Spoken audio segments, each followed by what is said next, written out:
За асуулт гэхээс илүүтэйгээр протокол тэмдэглүүлж үг хэлж байгаа. 2025 оны 2 сарын 14-ний 02 үндсэн хуулийн цэцгийн дүгнэлт байгаа. Үндсэн хуулийн цэцгийн дүгнэлтийн нэгдхэн дүгнэхэд гээд шийдвэр гаргасан хэсэг байгаа.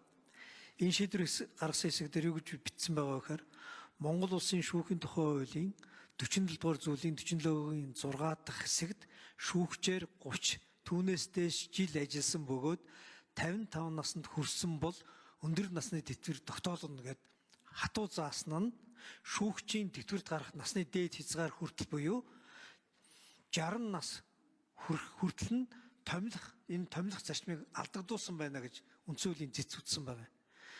Тэгээд энэ зэцийн дүгнэлтээр шүүгчид 60 насаар тэтгэврийн дээд хязгаар тогтоосныг бол үндсэн хууль зөрчсөн гэж юусоо дүгнээгүй.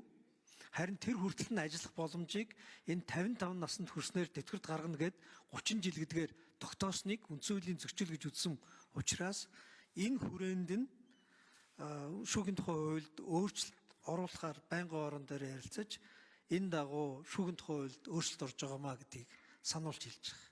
За баярлалаа.